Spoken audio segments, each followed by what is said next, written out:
Book 7 of Plato's Republic begins exactly where Book 6 left off of, when Book 6 was, and Socrates was articulating the analogy of the divided line. Book 7 then begins to transition into I would say, explicit ethical dimensions of what is ultimately the theory of the forms that is being described in the analogy of the divided line. And it's very important to become fully clear about what is being argued in the analogy of the divided line, insofar as what is the nature of things, right? In terms of, as an ontological theory, what is it saying? And the analogy of the divided line is saying that a form is the essence, or in other words, its being, or in other words, the nature of a thing. So if we talk about, let's say, a human being, and we want to know what is the essence of a human being, well, there's going to be, each human being is a kind of particular instantiation of the nature of human being as a form. A human being that possesses reason, for example. So there's the distinction then between forms and things, and when we talk about the divided line in terms of the intelligible things and physical things. Forms are intelligible. They are only known by the rational part of the soul. The appetitive part, the spirited part even, cannot know about the forms. Without forms, though, we can't have an understanding of anything. They are that which makes the physical world intelligible.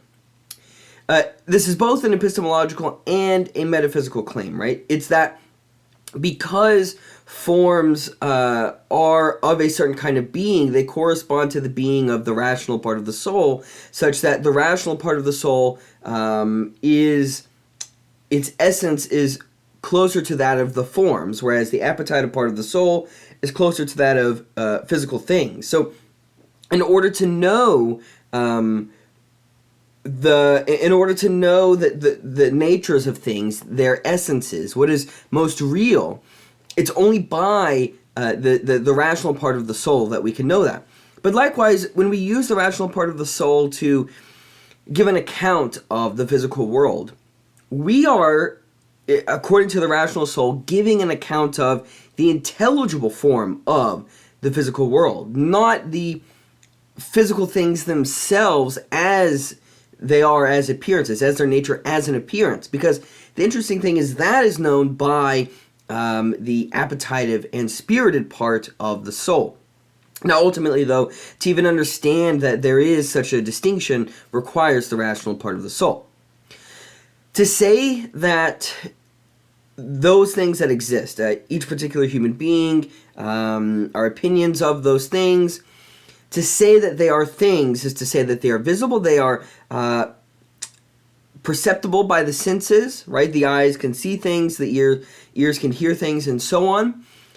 And that is to say is not that each thing is kind of its own distinct being that then is made sense of by a higher being, a form, but rather, to the extent which something exists, it participates in the being of a form. So, to the extent that we can say that an individual who, let's say, gives to charity is a just individual, well, we would say not that they are justice, but that they participate through, those doing just activities. They participate in the form of justice. But likewise, then, an unjust person, someone who is cruel, they do not participate in the form of injustice. There is no form of injustice. To say things participate in the being of a form, to say it is an instantiation, is to say that it is in some way existing closer to the form itself, such that when we talk about injustices, that is because they lack more and more any association with the form. So there is no form of badness, there is no form of non-being, there is no form of injustice, there is no form of ignorance. These are all lacking of any kind of participation in the forms of knowledge or justice or being. And I think this little picture on the side of the PowerPoint here depicts it pretty well, I would say, not perfectly, but you can see that if we're talking about the concept of beauty, we can look at, let's say we go to a museum and we look at depictions of, I use a landscape in the video on book 6, but let's say it's an individual, okay? The Mona Lisa, let's say. Okay. When we look at a painting of Mona Lisa, we're looking at what is an imitation of the person that is more real, right? You can't have the painting of Mona Lisa without the real Mona Lisa, the person. But you can't have a Mona Lisa without the idea of there being a human being that is that can be someone that is Mona Lisa, that engages in all the activities that a human being engages in, possessing reason, possessing a will, and all those other kinds of things. And to say then that the picture of Mona Lisa is beautiful, that Mona Lisa is beautiful, well, that is to say, in some way, though, that beauty is more real in Mona Lisa herself. But how are we able to speak about Mona Lisa being beautiful? By the concept of beauty, right? It's not in Mona Lisa herself that being is found. We are able to depict or understand or view Mona Lisa as beautiful because we are doing so in light of the concept of beauty. It makes the beauty of Mona Lisa intelligible. Now, what makes possible the concept of beauty such that we can apply it to very different things and say, well, Mona Lisa is beautiful, or maybe have a theory of beauty? Well, the form of beauty itself. The form of beauty makes possible all the different instantiations of the particular beautiful entities, namely Mona Lisa, the real Mona Lisa being beautiful, and then the painting or the imitation of Mona Lisa being beautiful.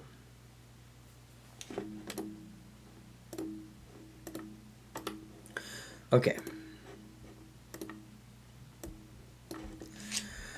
So next what I want to look at is the allegory of the cave, how book 7 begins, because now it's going to take this theory of the forms and it's going to link it, I think, more explicitly to the idea of the good, which Glaucon asked about in book 6, but it's also going to give a depiction of the ethical implications of the theory of the forms, because the theory of the forms, I said it's ontological or metaphysical, and it's also epistemological. It's also ethical. And this is the thing about Plato. You can't understand, for example, wisdom or knowledge without understanding the good, right? All these kinds of things. You can't understand what knowledge is without understanding what the beautiful is. To know aesthetics is to know epistemology, is to know metaphysics, is to know ethics, and so on. They're all, to study one of these disciplines that now, for example, in philosophy is all broken up into the different, subdisciplines, I guess, of philosophy, right?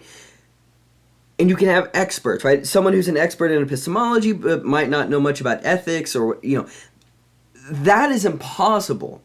If someone knows, is an expert in the field of epistemology but doesn't know much about ethics, for Plato, according to what we're seeing in the dialogues at least, that we would question to what extent then that person can really know about knowledge if, as we're going to see in the allegory of the cave, what makes possible knowledge is the same thing that makes possible ethics, for example, the good. In also seeing, in reading the allegory of the cave, I think we should ask a couple questions. First, going back to book 1, when Polemarchus tells Socrates to wait, and Socrates is like, well, Polemarchus wants him to tell him about, the nature of justice and so on, and Socrates is like, well, I want you to let me go. How can I persuade you? And Polemarchus says, well, how can you persuade someone if they won't listen? Now we have a little bit more information, I think, based on the analogy of the divided line, based on what we've seen so far of the theory of the forms, to think even further about what does that mean to whether you can persuade someone who won't listen. Because not only does that person who won't listen, not only do they not know the good, they don't even know that there's something more real behind that which they take to be most real. Right? It's kind of the question of, how do you educate someone? How do you convince them to be a better person? How do you do that if they don't already know what the good is? And how do you do that if they don't even know that there is something that is really the good, that is not at all what they think the good is according to what what society says the good is. And this as well goes back a little bit to the Meno, for example. Secondly, should we strive to bring all out of the cave, right? In the allegory of the cave, the philosopher leaves the cave, doing this kind of ascension out of the realm of appearances into the things themselves. But the philosopher goes back into the cave. Well, I guess one question would be, why should the philosopher go back in the cave? But also, not everyone, at least what Socrates says, not everyone can be brought out of the cave. And the question is, let's say that that's true, that not everyone can be brought out of the cave. Not everyone's nature is predisposed to the philosophical ascension described in the allegory of the cave. Do we still, as a philosopher, have a duty to try and bring everyone out of the cave? If so, or if we don't, how might this reality, if it's true that not everybody can ascend out of the cave, how might this impact the idea of an ideal city and how it's possible or not to bring into reality the ideal city, to bring into reality, to realize justice? So I want to look actually at a video of Orson Welles. It's a very old video, but I like it a lot.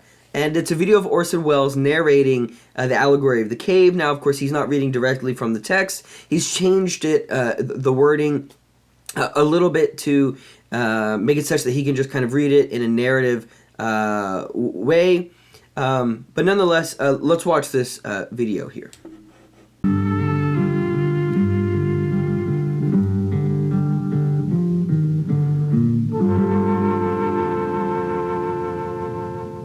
Let me show in a parable to what extent our nature is enlightened or unenlightened.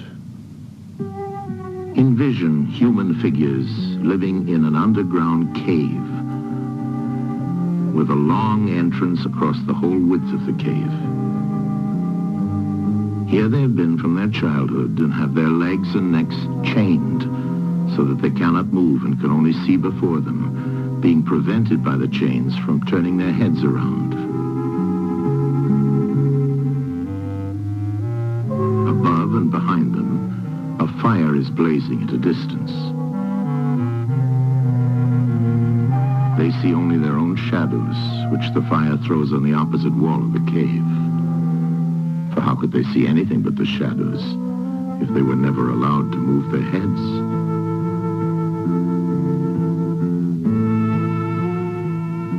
Between the fire and the prisoners, there is a raised way and a low wall built along the way like the screen which puppet players have in front of them, over which they show the puppets. Do you see men passing along the wall, carrying all sorts of articles which they hold projected above the wall? Statues of men and animals made of wood and stone and various materials? Of the objects which are being carried in like manner, they would only see the shadows. And if they were able to converse with one another, would they not suppose that they were naming what was actually before them?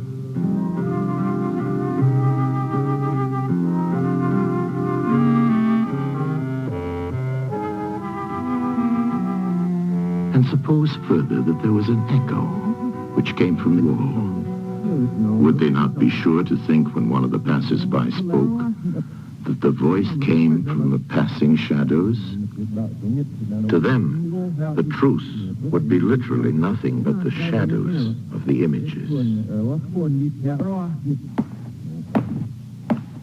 And now look again and see what will naturally follow if one of the prisoners is released. At first, when he is liberated and compelled suddenly to stand up and turn his head round and look towards the light, all this would hurt him, and he would be much too dazzled to see distinctly those things whose shadows he had seen before. And then conceive someone saying to him that what he saw before was an illusion. But that now, when he's approaching nearer to reality and his eyes turn toward more real existence, he has a clearer vision. What will be his reply?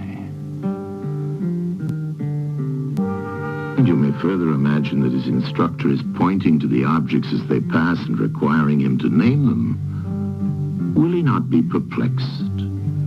Will he not think that the shadows which he formerly saw are truer than the objects which are now shown to him? And suppose once more that he is reluctantly dragged up a steep and rugged ascent and held fast until he is forced into the presence of the sun himself. When he approaches the light, his eyes will be dazzled, and he will not be able to see anything at all of what are now called realities. He will require to grow accustomed to the sight of the upper world.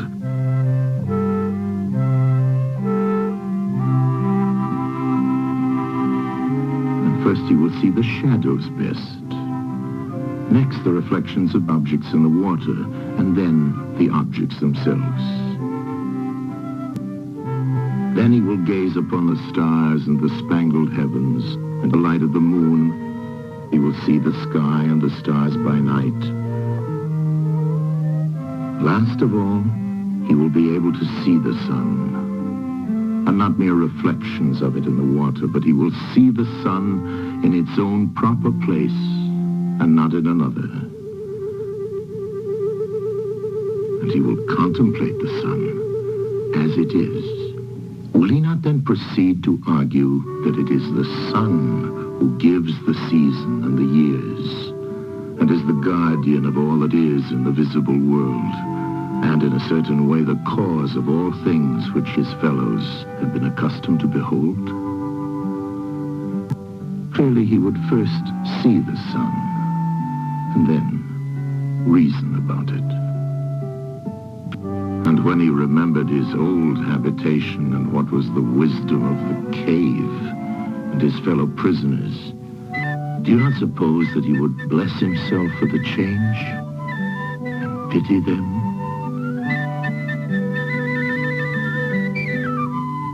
And if they were in the habit of conferring honors among themselves on those who were the quickest to observe the passing shadows, and to remark which of them went before and which followed after, and which were together, and who were therefore best able to draw conclusions as to the future,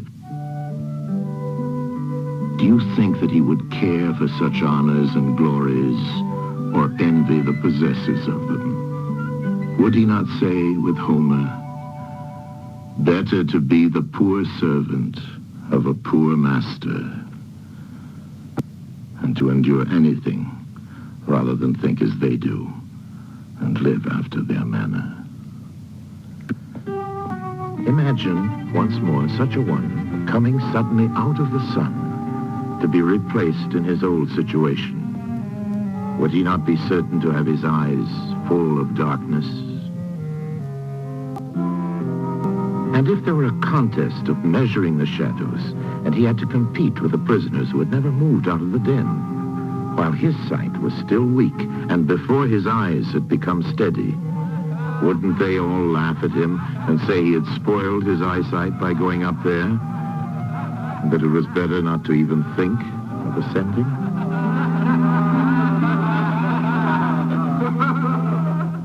And if anyone tried to release another and lead him up to the light, let them only catch the offender, and they would put him to death. Okay, so what we see here is finally a depiction of the good. And what we find is that The good is not a form in the sense that beauty is a form. So anything that is beautiful participates in the form of beauty. And that then, anything that is true or anyone that possesses knowledge does so because whatever they have knowledge of participates in the form of knowledge or wisdom and so on, right? It's not that the good is a form in the same way. The good is rather the cause of all things. Maybe we could say it's the form of forms. But the good it's not being. It is not any particular kind of being that makes possible, like I mentioned, beauty or knowledge or justice. But the good is being itself. It is kind of the ontological ground of any kind of existence.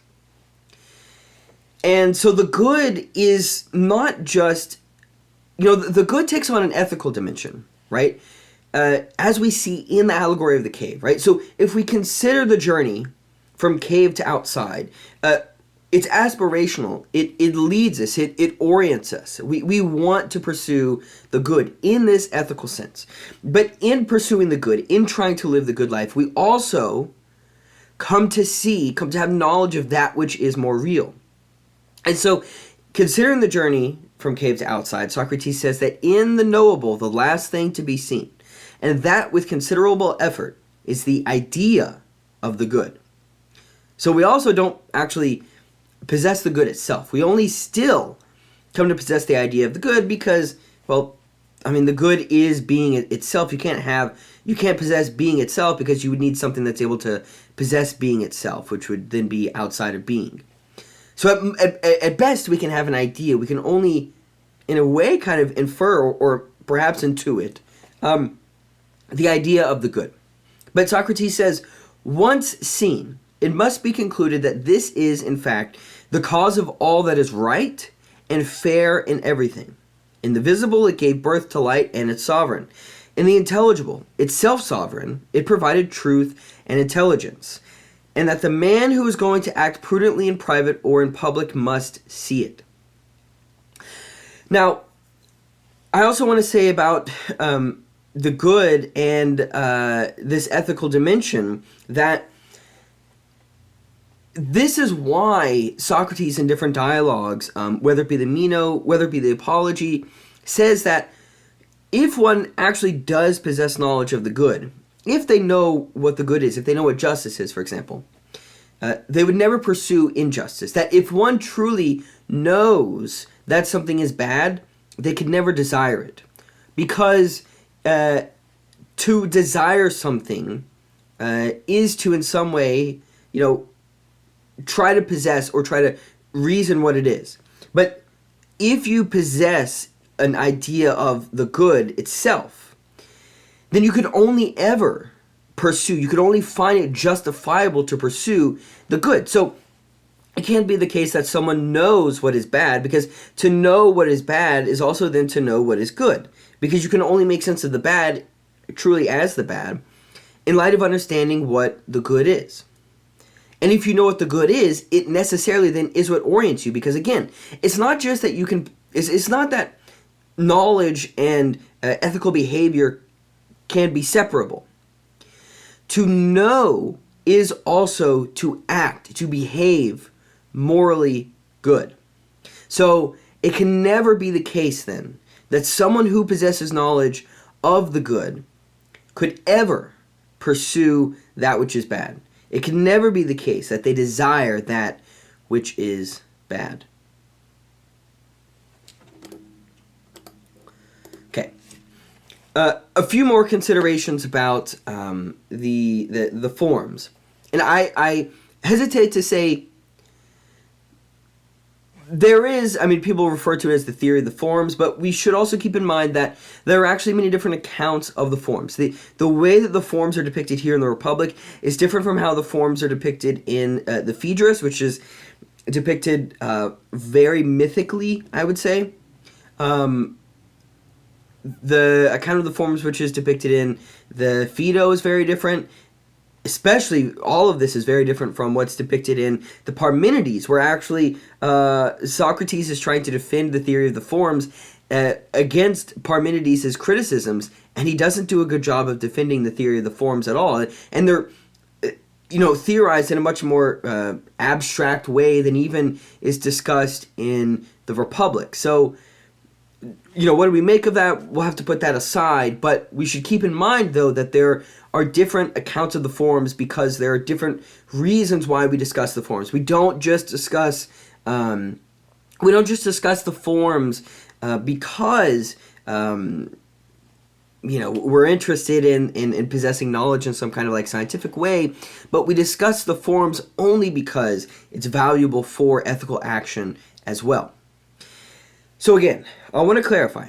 The forms are both epistemological and ontological. And we see this in going back to the analogy of the divided line. I can only understand physical things because my soul is able to, my psyche is able to have belief.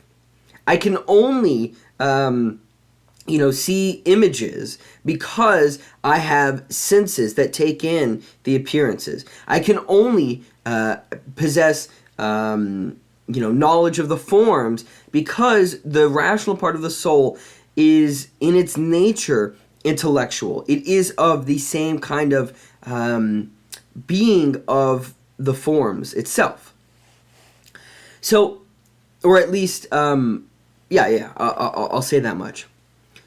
So what's going on here is it's not just that the theory of the forms says that there are all these different kinds of beings in the world, but it's also saying how, because they have different kinds of beings, it can't be the case that, like, why is it that an animal cannot possess knowledge of the forms? Because they don't possess the rational part of the soul. If they don't possess that rational part of the soul, the object which the soul aspires to is not there. They don't, it would be like let me ask you one question, because could it be the case that if what is required to have knowledge of that which exists is the part of the soul which is apt, which is of the nature of that object to understand it, could it be possible that the soul, lacks another part that is of a different metaphysical nature, such that we wouldn't ever be able to perceive or understand that other kind of being that exists in reality? Now, from what we've seen, it seems like Socrates, according to the theory of the forms, is going to say no, because there's nothing that is left out of this theory. But that's something like later on skeptics are going to try and say, someone like Sextus Empiricus, for example. But in saying that the forms are both epistemological and ontological, then we have to take into account the psychological theory, the psychological aspect that Plato has written into the Republic throughout the entire dialogue, right? How different individuals, the makeup of their psyche affects what they think they know, what they do know, and what they find desirable, and how they act as an ethical or unethical individual. I think we should also ask, just in terms of the question of ontology, putting aside epistemology, this seems to deny a kind of physicalism, a kind of ontology that says all there is that which is physical, or all there is that which is material. Something proposed by what are called atomists, people like Democritus and so on, of an pre-Socratic school of thought. Something that's very similar to, I would say, the attitude of many, if not most, scientists today, that all there are physical beings. And the problem that I think Socrates would ask is, if all there is the physical, is the material world, how is it possible to understand that material world? How is it that material can understand materially? Because it doesn't seem in the nature of material to have understanding. It seems like you can only have an understanding of something if it's in the nature of something to be understanding, that its nature is distinct from that which is physical, that which is material. And it requires then that not just then for your soul, let's say, or your psyche, to possess a kind of intelligible part, such that you can then kind of map onto the physical world to understand it, but that even the physical is only possible, it can only exist because it is an instantiation of the intelligible. So it's not that the theory of the forms is denying there are physical objects. It's certainly not doing that. But it's denying that all there is physical objects. Now, another question. Is this a kind of emanation theory? In that we would say, well, the physical objects, because they are appearances, we really don't need to care about those things at all. Because the only thing that really exists are the forms. Those are what is eternal, right? The physical objects are subject to generation and decay, whereas the forms are not. They are eternal and they are universal.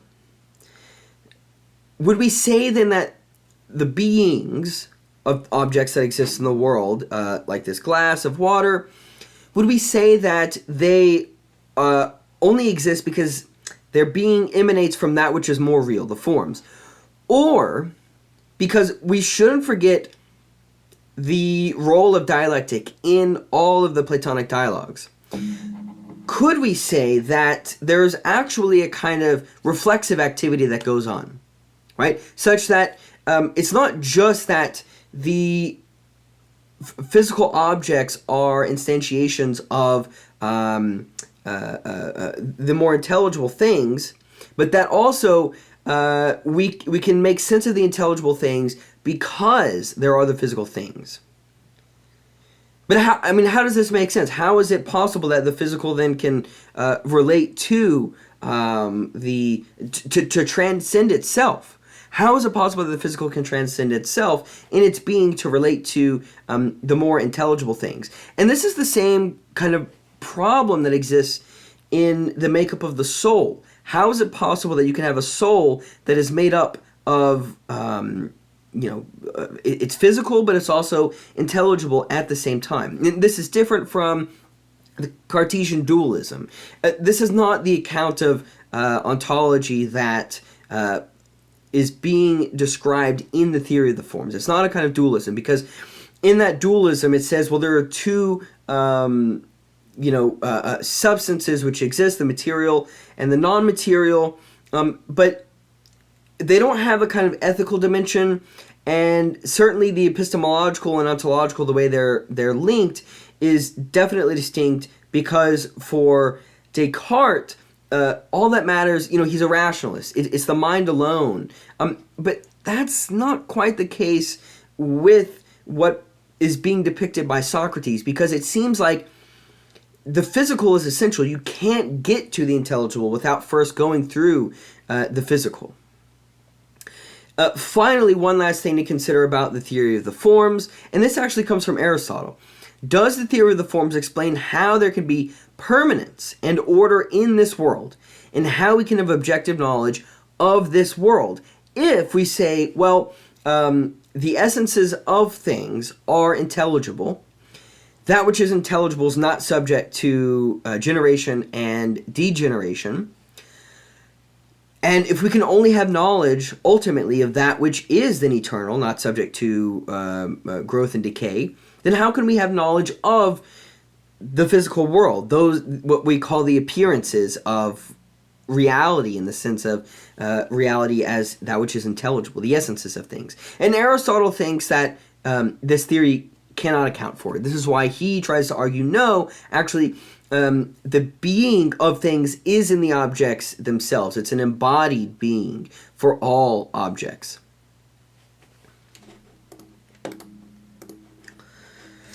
Okay, so I want to start to pivot from the theory of the forms and this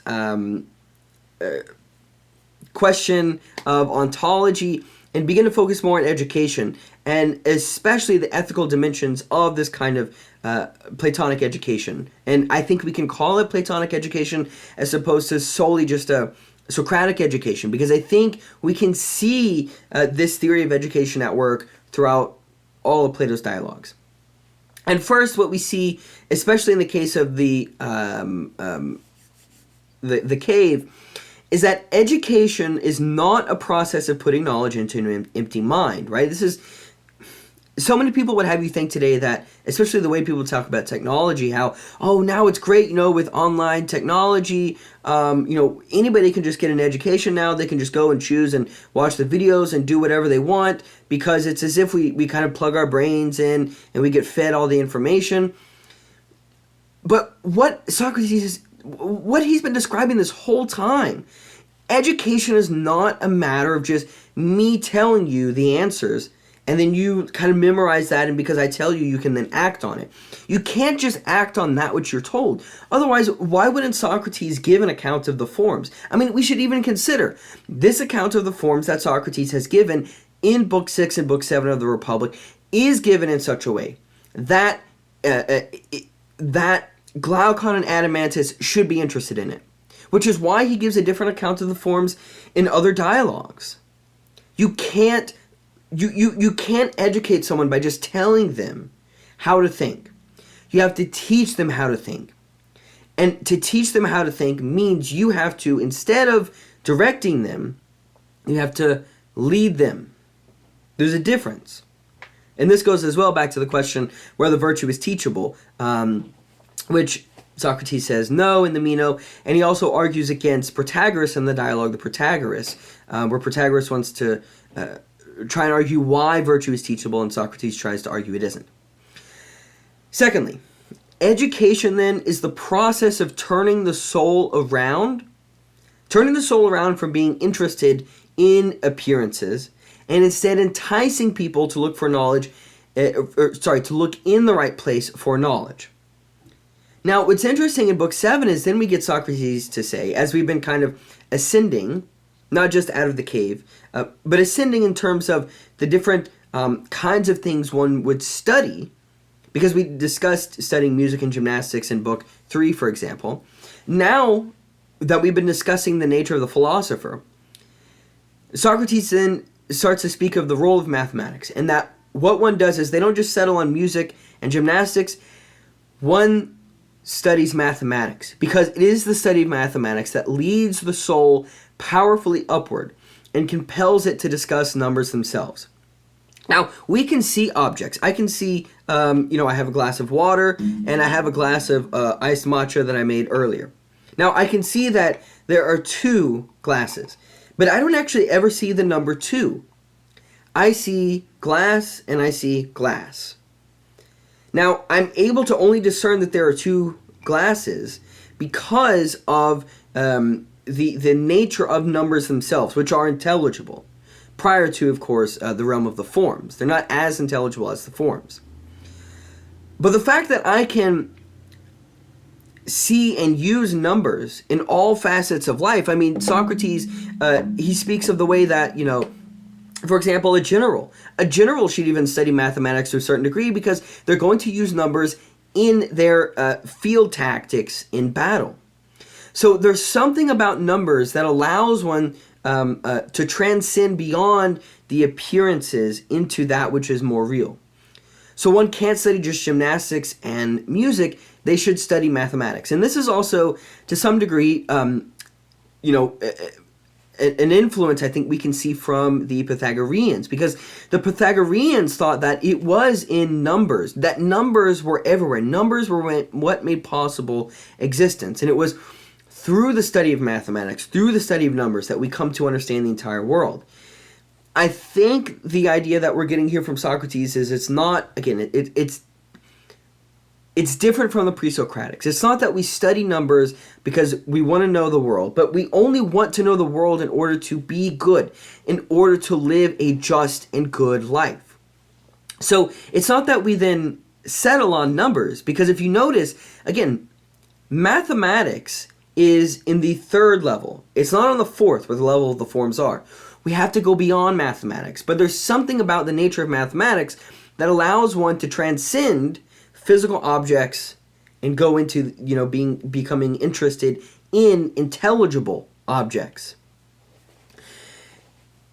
When the philosopher studies mathematics, then, by being able to lead the soul to transcend beyond the physical world into the intelligible, the philosopher then should be taught to recognize the form of goodness. And this is where that reflexive or the reflexivity, I think, comes into play. Because it's not that we aim upwards for the sake of the good, but the good also, right? Once we understand the form of the good, we are led back downward again to organize the physical world, to lead others upward towards the good. There's a kind of reflexivity that in reaching for the good, we're also reaching back downward into the physical world itself. The philosopher doesn't just recognize the form of the goodness and then kind of meditate on goodness for the rest of their life, but rather they have to return to the cave to edify others. Socrates says, then our job as founders of the city of Callipolis is to compel the best natures to go to the study which we were saying before is the greatest, to see the good and to go up to that ascent. And when they have gone up and been sufficiently, not permit them what is now permitted. So not permit them to, in a sense, become elitist and think that, well, now that I've, understood what the nature of the good is, I'm going to then use that to rule. I'm going to use that to make money. I'm going to use that to distinguish myself from others. There should actually be a kind of humbling which occurs when one recognizes the form of the good. So those who undertake this education should not be permitted to remain there and not be willing to go down again among those prisoners or share their labors and honors, whether they be slighter or more serious. That's the task, right? To study philosophy is not to become a recluse. It's not to become isolated. It is, at one and the same time, to study philosophy is to study that which is more real, but not merely for the sake of yourself, not merely for the sake of your own soul, but for all the souls of everyone else as well.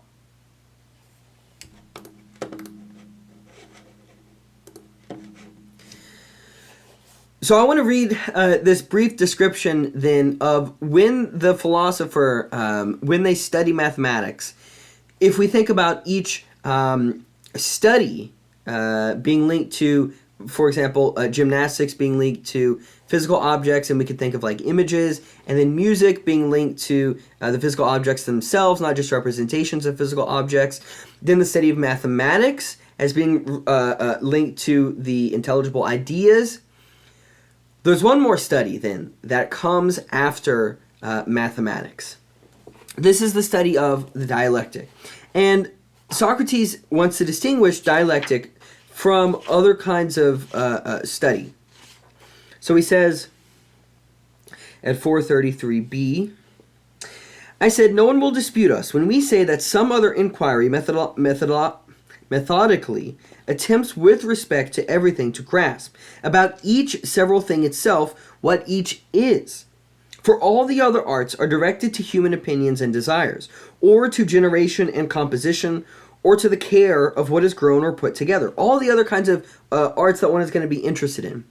Even all the other sciences, right? All the natural sciences, all the applied sciences, all of the social sciences, medicine, and all of the trade schools, all of those, Socrates is saying, are interested in objects which are subject to generation and decay.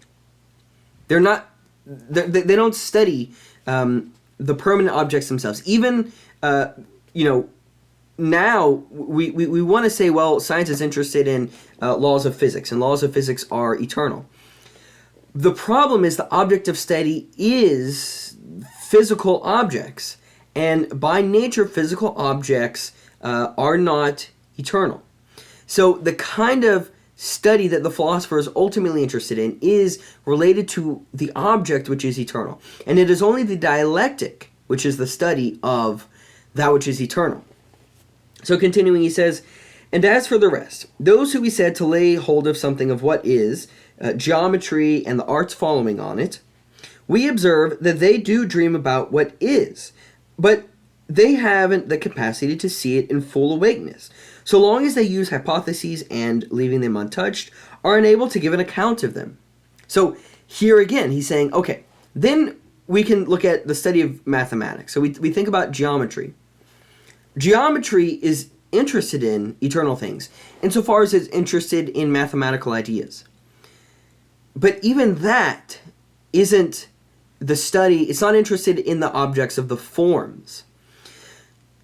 This is really interesting, I think, if we relate it to the dialogue of Theaetetus, because Theaetetus is a prodigy in geometry, in mathematics, in astronomy, in those kinds of things which are the study which first leads one out of the physical world.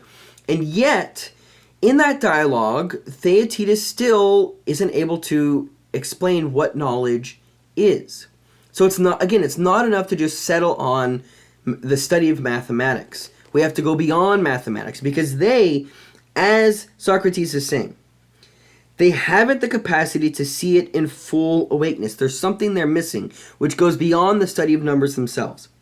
When the beginning is what one doesn't know, and the end and what comes in between are woven out of what isn't known, what contrivance is there for ever turning such an agreement into knowledge?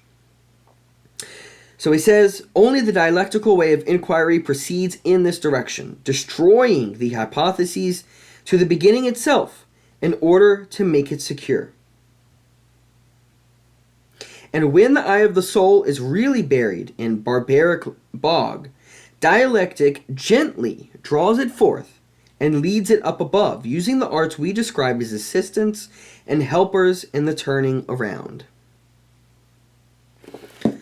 So the method of dialectic is, it's basically what's been discussed about the method of Elenchus, or the Socratic method, where Socrates goes around and he will question someone and say, well, you seem to know what piety is. What is piety? And then they give a definition. And then basically he through a series of questions, draws out the implications of that definition until it obviously contradicts itself. We don't just stop there, though. Learning from that, we try to reformulate, in light of what we've learned, in light of the implications, a new definition, and then we do the same.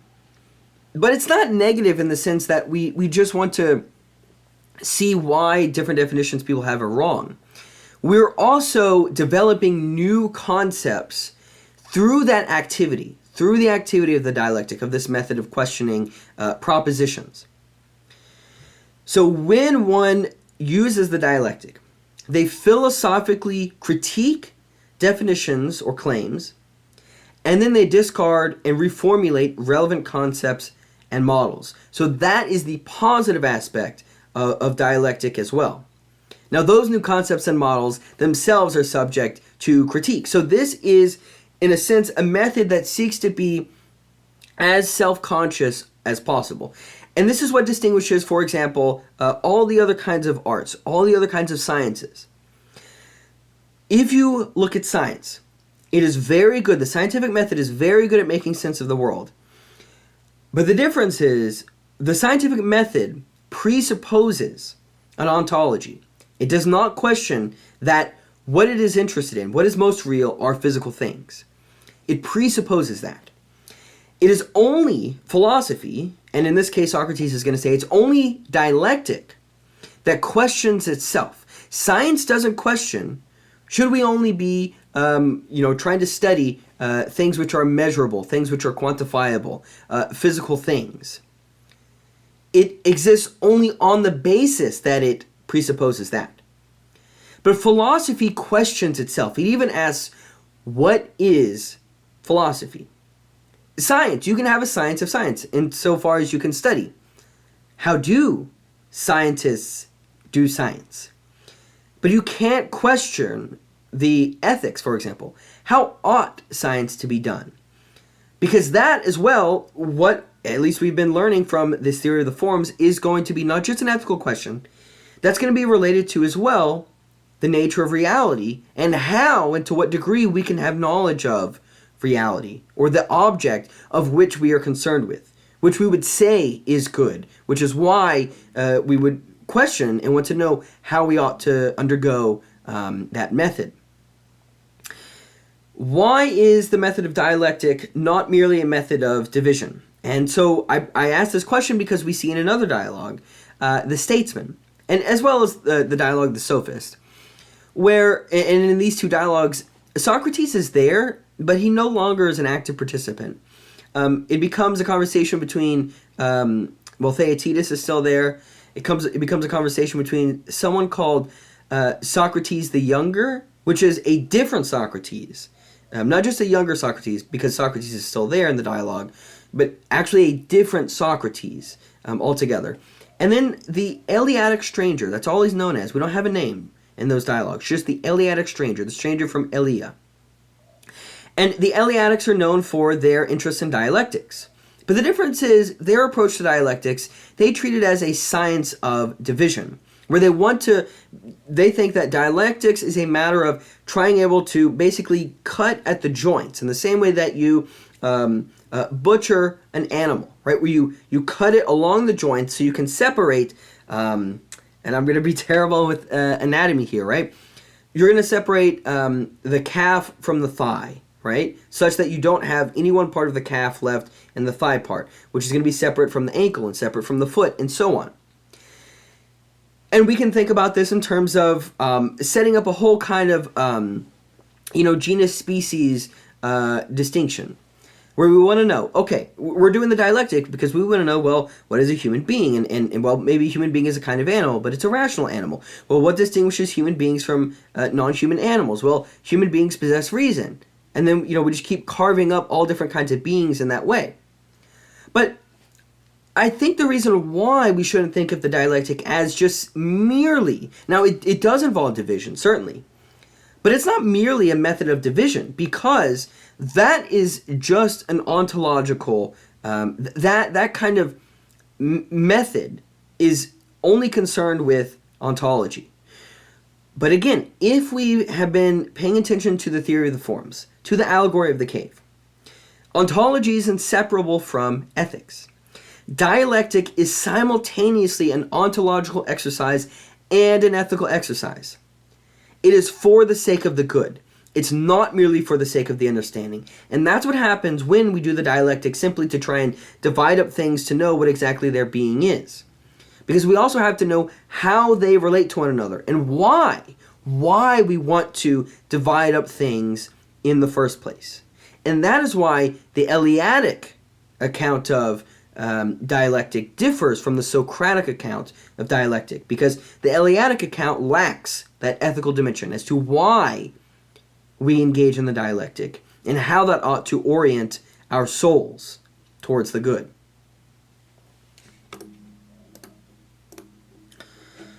Finally, Book 7 closes out with an account of the final complete regiment of the Guardians in Callipolis. Now that we have an account of the forms, what it is the philosopher is interested in. So you want to know first what the aim is, why you educate someone, which is to possess knowledge of the good.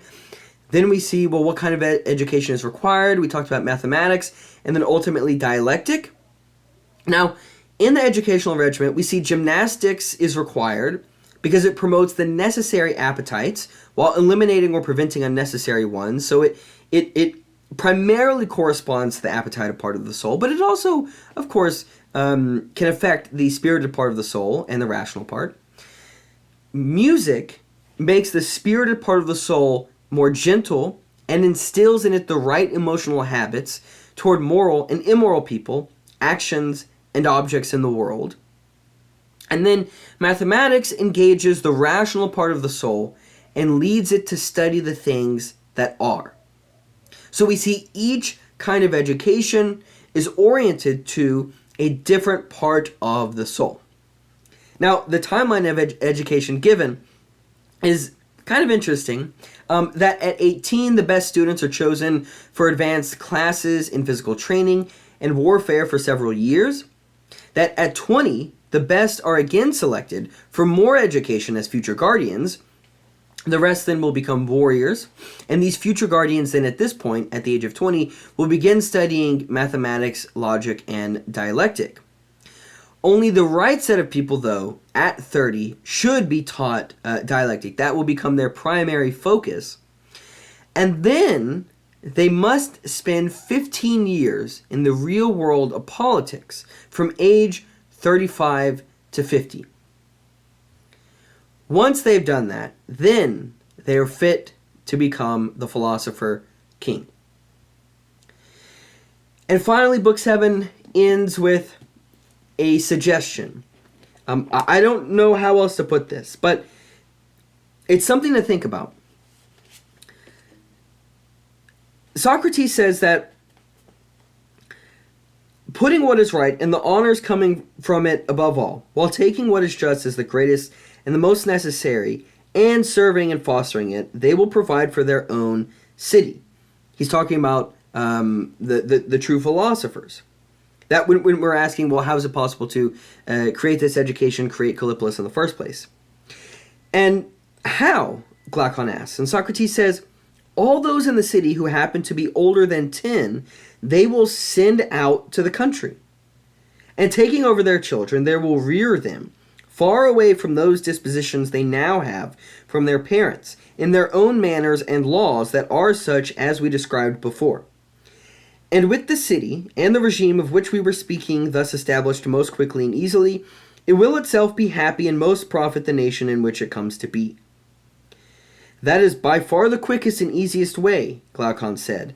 And how it would come into being, if it ever were to come into being, you have, in my opinion, Socrates, stated well.